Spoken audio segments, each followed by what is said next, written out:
Sarah Mitchell stared at her phone screen at 3:47 a.m., her heart racing as she read the email for the fourth time. The subject line seemed impossible. Immediate opening. Private nanny position, $1,000 annual salary. Her first instinct was to delete it as spam, but the sender's address made her pause. Executive Office of Blackstone Industries. Com. Her 6-year-old daughter Emma's cough had woken her, a blessing in disguise that led her to check her phone at this unusual hour. As a waitress working double shifts, sleep was precious, but tonight felt different. Dear Ms. Mitchell, our firm represents Mr. Alexander Blackstone. After careful consideration, you have been selected as a candidate for the position of private nanny to Mr. Blackstone's 8-year-old daughter. The position offers an annual salary of $1,000, full benefits, and private accommodation at the Blackstone estate. An NDA must be signed before further details can be discussed. If interested, please reply within 24 hours. Regards, Victoria Hammond, Chief of Staff Alexander Blackstone. Even in her small town, everyone knew that name. The reclusive billionaire who disappeared from public life 2 years ago after the tragic accident that killed his wife and left his daughter scarred. The media called him the heartbroken billionaire, spinning tales about his grief and isolation. Emma coughed again in the next room, the sound rattling deep in her chest. Sarah's throat tightened, thinking of the expensive medications they couldn't afford. Since her husband David's death 3 years ago, every month had been a struggle to keep their heads above water. She Googled Victoria Hammond and found her LinkedIn profile. Chief of Staff at Blackstone Industries for the past decade. Everything looked legitimate, but the salary was mind-boggling. Why would anyone offer a small-town waitress $1 million to be a nanny? Sarah's fingers moved across her phone screen. Dear Ms. Hammond, I am interested in learning more about this position. I'm available for an interview at your convenience. The response came within minutes. Car arriving at your address in 30 minutes. Pack for an overnight stay if possible. Sarah's hands trembled as she packed a small bag for herself and Emma. She knew it was crazy to consider getting into a car with strangers before dawn, but something in her gut told her this was their chance. She wrote a quick note to her neighbor, Mrs. Rodriguez, and gently woke Emma. Exactly 30 minutes later, a black Lincoln Navigator pulled up outside their modest apartment. A woman in an elegant suit stepped out, Victoria Hammond herself, looking exactly like her profile photo. Her presence made everything feel real. Ms. Mitchell, thank you for your prompt response, Victoria said, her tone professional but kind. Is this Emma? Hello, sweetheart. Emma, still sleepy, clutched her worn stuffed rabbit and gave a shy wave. The drive took them through winding country roads as Victoria explained the basics. Mr. Blackstone's daughter Lily lost her mother in a car accident 2 years ago. She suffered severe burns on one side of her face. Since then, we've gone through 7 nannies. None lasted more than a few months. Why? Sarah asked, stroking Emma's hair as her daughter dozed against her shoulder. Victoria hesitated. The situation is complex. The accident changed everything. Mr. Blackstone withdrew from public life to protect Lily. But there are other factors. His former fiancée, Rebecca Sterling, has been persistent in trying to re-establish contact. The media attention has been relentless. Lily needs someone who can create stability in an unstable situation. As they approached massive iron gates, Victoria's phone buzzed. Her expression changed slightly. Mr. Blackstone has an unusual request. He wants to observe your initial interaction with Lily without introducing himself. This is irregular, but I assure you, he has his reasons. The gates opened to reveal a sprawling estate. The main house was a beautiful mix of classic architecture and modern additions, surrounded by manicured gardens and what looked like extensive security measures. Sarah noticed cameras everywhere and guards patrolling discreetly. Inside, the house was surprisingly warm and lived in, despite its grandeur. Victoria led them to a comfortable guest room where Emma could continue sleeping, then guided Sarah to a large playroom filled with toys, art supplies and books. In the center sat a small girl with long dark hair, carefully arranging photographs in a large album. Sarah's heart caught at the sight of the angry red scars that covered the left side of her face. Lily, Victoria called softly, there's someone I'd like you to meet. The girl turned, her eyes meeting Sarah's with a mixture of hope and resignation, the look of someone used to being rejected. But Sarah saw beyond the scars to something familiar in those eyes, a pain she recognized from her own mirror after David died. Without hesitation, Sarah walked over and sat beside her. "That's a beautiful album you're making," she said warmly. "I'm Sarah. Would you mind showing me what you're working on?" Lily studied her face carefully, searching for any sign of pity or revulsion. Finding none, she slowly turned the album towards Sarah. "It's pictures of my mum," she said quietly, "from before. I'm afraid I'll forget what she looked like." Sarah's heart broke a little. "May I?" she asked, gesturing to the album. At Lily's nod, she looked closer. The photos showed a stunning woman with Lily's dark hair and bright smile, often caught mid-laugh. In many pictures, she was with a handsome man Sarah assumed was Alexander Blackstone, looking happier and more carefree than any media photo she'd seen. "Your mum had a beautiful smile," Sarah said softly, "just like yours." "I don't smile much anymore," Lily whispered. "It makes the scars pull funny." "You know what?"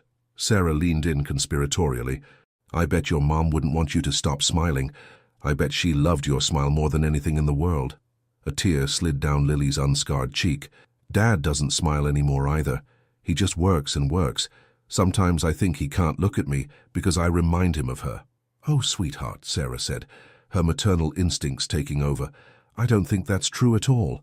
I think maybe it hurts him to see you sad because he loves you so much." What Sarah didn't know was that Alexander Blackstone was watching this interaction through cameras in his study, his hands gripping his desk as he listened to his daughter speak more words than she had in months. But it wasn't just Lily's response that shook him.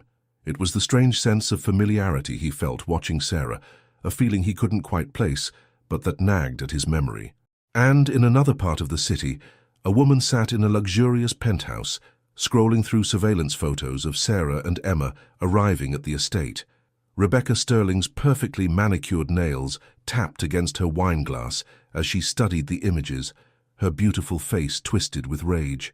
"So," she whispered to herself, "he's finally replacing us. We'll see about that." Over the next few weeks, Sarah and Emma settled into life at the Blackstone estate. Lily blossomed under Sarah's care, slowly emerging from her shell. The two girls became inseparable, with Emma's natural cheerfulness drawing out Lily's hidden smile. Even Alexander noticed the change in his daughter, though he maintained his distance, watching through security feeds and receiving daily reports from Victoria. One rainy afternoon, while the girls napped after a morning of baking cookies, Sarah explored the mansion's vast library. Among leather-bound classics and first editions, she found a photo album wedged behind other books, as if hastily hidden. The first page showed a younger Alexander with a striking blonde woman, Rebecca Sterling, according to the elegant handwriting beneath the photo. They looked happy, madly in love even, in picture after picture, beach vacations, charity galas, intimate dinners. Then abruptly, the photos changed. Alexander appeared with a different woman, Lily's mother, Catherine. The transformation in his expression was subtle but clear. With Rebecca, he'd looked infatuated. With Catherine, he looked at peace. "That was taken the day I broke off our engagement." Alexander's voice came from behind her, making Sarah jump. She hadn't heard him enter the library. "I'm sorry if I startled you." "No, I'm sorry," Sarah said quickly, closing the album. "I shouldn't have been snooping. Actually, I'm glad you found it." He sat in a leather armchair nearby, looking more approachable in casual clothes than his usual suits. "You need to understand the whole story, especially now that Rebecca's back in town." Sarah's pulse quickened. Victoria mentioned her. She said, "Rebecca's been persistent?" "Persistent is a polite word for it." Alexander's jaw tightened. "Rebecca and I were engaged for 2 years. She was the perfect socialite, exactly what everyone expected me to marry. But it was all a facade. She was unstable, possessive. When I met Catherine at a children's hospital fundraiser, I realized what real love felt like." "How did Rebecca take the breakup?" "Badly. She stalked Catherine, sent threatening letters, tried to sabotage my company. We got restraining orders, hired security. Eventually, she seemed to move on. Got engaged to someone else, moved to Europe. We thought we were safe." His voice cracked slightly. "We were wrong." Sarah's mind raced. The accident that killed Catherine was no accident. Alexander stood pacing the room. The police found evidence of brake tampering, but nothing concrete linking it to Rebecca. She had an airtight alibi, was photographed at a gala in Paris that night. but I know it was her. She orchestrated it somehow, and now she's back? She returned 3 months ago after her wealthy father died. She's been sending gifts to Lily, trying to play stepmother. Last week she filed a lawsuit claiming partial ownership of my company based on promises she claims I made during our engagement. He ran a hand through his hair. But that's not what worries me. It's the way she's been watching the house, following Lily's previous nannies. 2 quit because of threatening notes left on their cars. A chill ran down Sarah's spine as she remembered the strange car she'd spotted outside Emma's school yesterday. Why didn't you tell me this before I took the job? Would you have stayed if I had? His eyes met hers. Lily needs you, Sarah. For the first time since Catherine died, she's starting to heal. Emma, too. She's given my daughter something I couldn't. A friend her own age who sees past the scars. Before Sarah could respond, Victoria burst into the library, her usual composure shattered. Sir, there's been a breach. Someone accessed the East Wing security system. And Lily's room. She paused, glancing at Sarah. There was a gift on her bed, a custom doll that looks exactly like Catherine. Alexander's face went white. The girls? Still napping in the playroom under guard, Victoria assured him. But sir, there's more. We found this with the doll. She handed him a note written in elegant script. Alexander read it aloud. She looks just like her mother, doesn't she? So fragile, so breakable, just like Catherine was. But I could be her mother now. I could make everything right. Think about it, darling. You know where to find me. Sarah felt sick. She was in the house, near our children. The word our hung in the air between them, neither acknowledging but both feeling its weight. I'm doubling security, Alexander said firmly, adding guards to the girls' detail. Sarah, maybe you and Emma should... Don't you dare suggest we leave, Sarah cut him off. Those girls need each other, and Lily needs someone who'll fight for her, not run away scared. Something shifted in Alexander's expression, respect, admiration, and something deeper. Like Catherine would have done, he said softly. A small sound made them all turn. Lily stood in the doorway, clutching the doll that looked so eerily like her dead mother. I heard you talking about Mom, she said quietly, and about Rebecca. Sarah moved to her instinctively, but Lily stepped back. She comes to my school sometimes, Lily continued, her voice trembling. Watches me at recess. She says she's going to be my new mom, that she loved me first before Mom did. She says the accident was Mom's fault for stealing her happy ending. Alexander made a strangled sound, but Sarah reached Lily first, kneeling before her. Listen to me, sweetheart. Rebecca is sick. She's telling lies because she's hurt and angry. Your mom loved you more than anything in this world, and nothing anyone says can change that. But what if Rebecca hurts someone else? Lily's eyes filled with tears. Like she hurt Mom? What if she hurts Emma, or you? Sarah pulled her close, feeling the girl's tears soak her shoulder. Over Lily's head she met Alexander's gaze. The fear and fury in his eyes matched her own, but there was something else too, a spark of the man from those old photos, the one who knew how to smile. No one is hurting anyone, Sarah said firmly. We're going to stop her, together. What they didn't know was that Rebecca was watching through hacked security cameras, her perfectly manicured nails drawing blood from her palms. Oh, Sarah, she whispered to the screen, you have no idea what I'm capable of, but you will. You'll all find out very soon. In her other hand, she clutched a photograph taken 15 years ago, one that would shake the foundations of everything Sarah thought she knew about her connection to the Blackstone family. Rebecca smiled, a cold, brittle thing. Sometimes the best revenge was simply revealing the truth. Sarah woke to Emma's screams in the middle of the night. Racing to her daughter's room, she found the bed empty, the window open, and a note pinned to the pillow in that same elegant handwriting. Now you know how it feels to lose everything you love. Come alone to the Sterling estate. Tell anyone, and you'll never see her again. Her hands shaking, Sarah grabbed her phone to call Alexander, but another text stopped her. I'm watching you, Sarah. Alone, or Emma pays the price.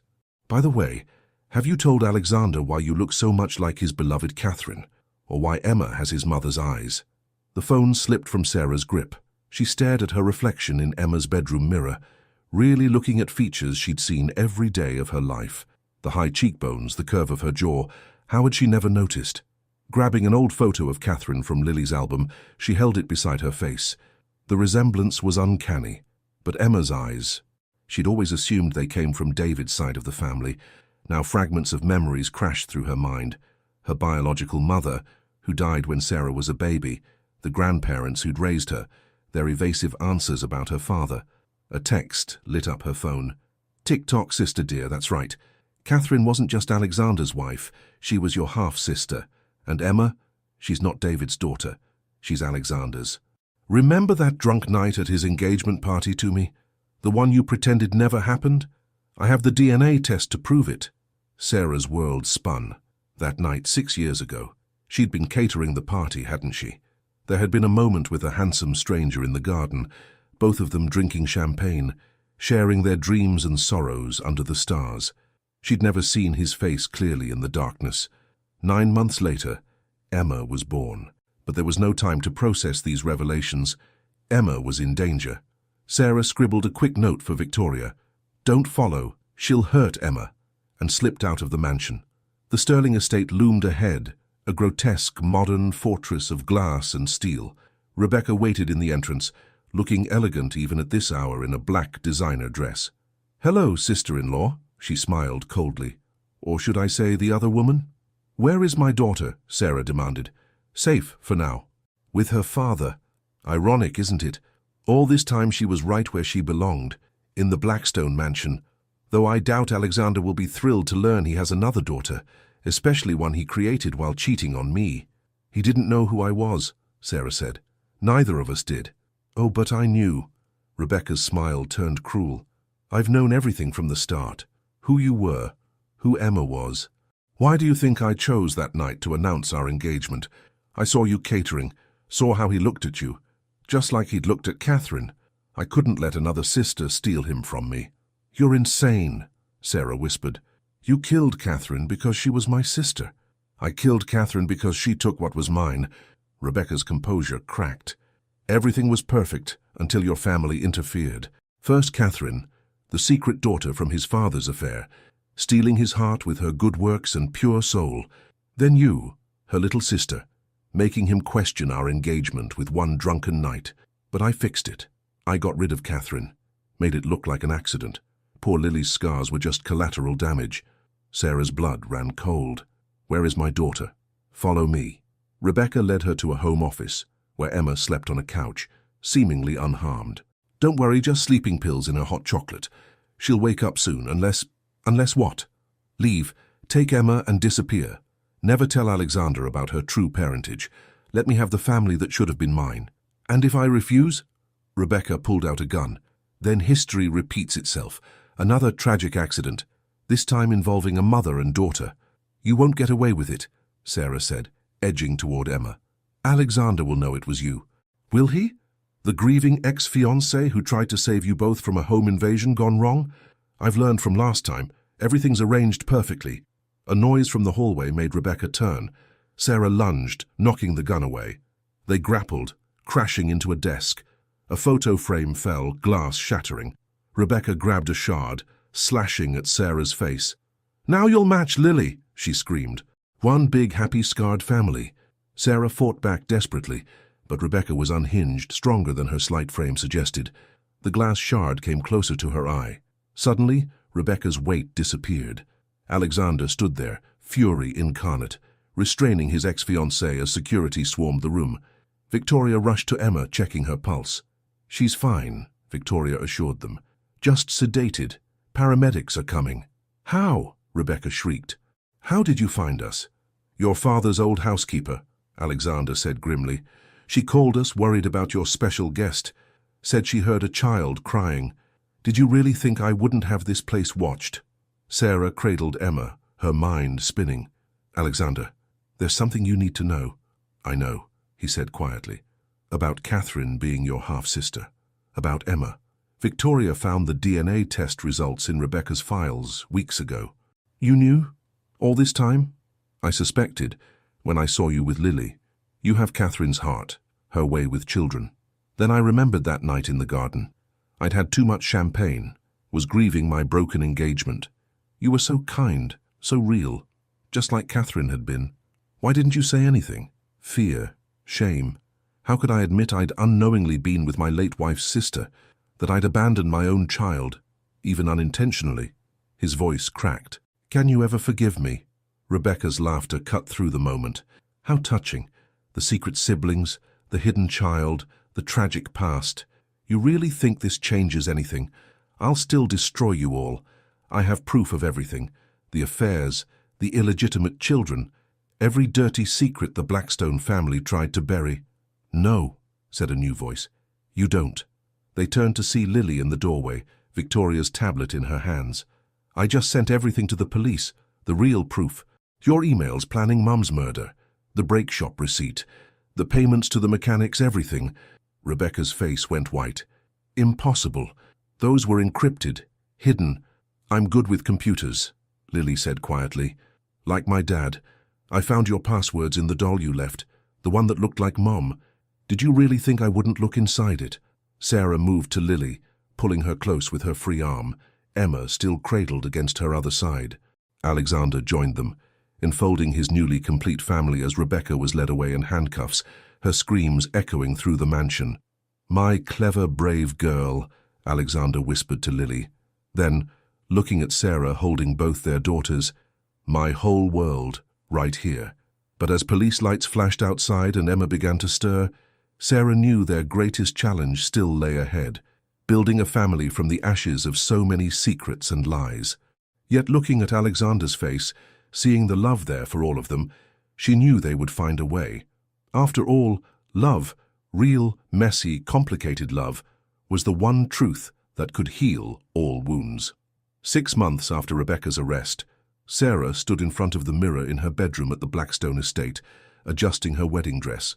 Her hands trembled slightly as Victoria helped with the final touches.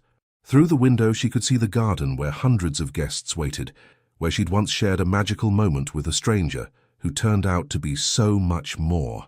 Mom! Emma burst into the room, her flower girl dress swishing. Lily's crying in the library. Sarah exchanged glances with Victoria. I'll go, she said, gathering her skirts. She found Lily curled up in her favorite reading nook, clutching the photo album of her mother. Sweetheart, Sarah said softly, sitting beside her. Want to tell me what's wrong? I miss Mom, Lily whispered. And I feel bad for being happy you're marrying Dad. Like I'm replacing her. Sarah's heart ached. Come here. She pulled Lily into her lap, careful of both their dresses. You know what's amazing about hearts? They can hold so much love. Loving me doesn't mean loving your mom any less. She'll always be your mother, Lily. I'm not replacing her. I'm just adding more love to your life. Like how you're my aunt, but also going to be my stepmom. Sarah smiled. These past months had been full of careful explanations, family therapy, and honest conversations about their unique situation. Exactly. Family comes in all forms. Your mum was my sister, even though I never knew her. That makes our connection even more special. Dad says I have her heart, Lily said, touching her scars gently. And you have her smile. You have her strength, Sarah corrected. Remember how brave you were that night, finding Rebecca's evidence, saving Emma. I was scared, Lily admitted, but I kept thinking about what Mom would do. She always helped people, right? Right. And you know what else? She'd be so proud of you. Not just for being brave, but for opening your heart to Emma and me. Emma peeked into the library. Is everything okay? Dad's getting nervous. He keeps adjusting his tie and asking if you changed your mind. Sarah and Lily laughed together. Tell him his bride will be there in 5 minutes, Sarah said, just having some sister-daughter time. After Emma left, Lily stood, smoothing her junior bridesmaid dress. I made something for you, she said, pulling a folded paper from her pocket.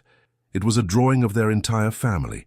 Alexander, Sarah, Lily, Emma, and in the sky above them, a smiling figure with angel wings that could only be Catherine. She's watching over us, Lily explained, making sure we're all happy. Sarah blinked back tears, careful of her makeup. It's perfect, sweetheart. Should we put it in the family album? Already did, Lily grinned. On the last page, it's our new chapter. They walked to the garden together, where Alexander waited under an arch of white roses. His face, when he saw them, made Sarah's heart skip. Love, gratitude, and a touch of lingering amazement at how life had brought them together. Emma joined them, scattering rose petals with enthusiasm. As Sarah reached Alexander, both girls stood between them, creating their own unique family configuration for the ceremony. Dearly beloved, the minister began. "We are gathered here to witness not just the union of two hearts, but the blending of a family forged through extraordinary circumstances and extraordinary love." Alexander's vows came first. "Sarah, you came into our lives as a guardian angel, healing wounds we thought would never heal.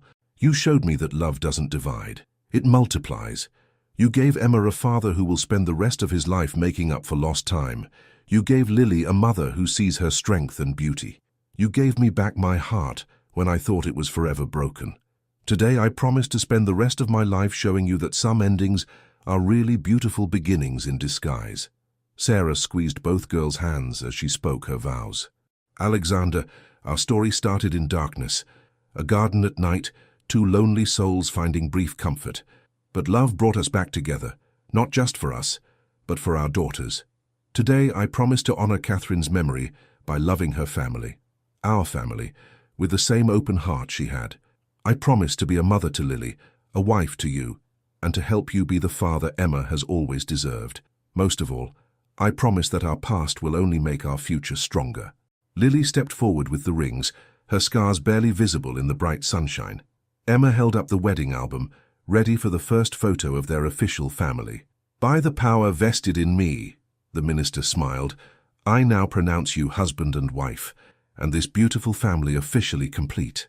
As Alexander kissed her, Sarah felt Emma and Lily hugging them both. Applause erupted from the guests, but their little family remained in their own world for a moment longer. At the reception, Victoria raised her glass for a toast, to second chances, to healing, and to the kind of love that turns strangers into family. Later, as they danced under the stars, Alexander pulled Sarah close. "Happy? More than I ever imagined possible," she said, "though our story would make quite the tabloid headline.